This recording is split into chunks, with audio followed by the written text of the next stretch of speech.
अन्न व औषधी प्रशासन मंत्री डॉक्टर धर्मराव बाबा आत्राम यांनी जिल्ह्यात बदलापूर सारख्या घटनांची पुनरावृत्ती टाळण्यासाठी शासकीय व खासगी शाळा व महाविद्यालयात सीसीटीव्ही लावण्याचे निर्देश दिले आहेत. जिल्हा परिषद कामकाजाचा आढावा बैठकीत ते बोलत होते. त्यांनी शाळेच्या 500 मीटर परिसरात पानटपऱ्याचे प्रतिबंध कडकपणे लागू करण्याच्या सूचनाही दिल्या. पोषण आहार योजनेअंतर्गत धान्य व्यवस्थापनाची तपासणी आणि आरोग्य विभागात स्वच्छतेला प्राधान्य देण्याच्या सूचना त्यांनी दिल्या आहेत. अहेरी उपविभागात पूर परिस्थितीमुळे बंद बस सेवा पुन्हा सुरू करावी, तसेच गडचिरोलीसाठी मंजूर 55 बसांची तातडीने प्राप्ती सुनिश्चित करावी असे आदेश दिले आहेत. महत्त्वपूर्ण रस्त्यांच्या दुरुस्तीसाठी बांधकाम विभागाला लक्ष देण्याचे निर्देश देण्यात आले.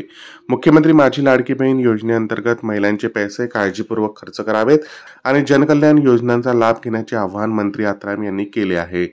जिल्हा परिषद अंतर्गत 580 पदांसाठी भरती सुरू असून 10 उमेदवारांना नियुक्तीपत्र देण्यात आले.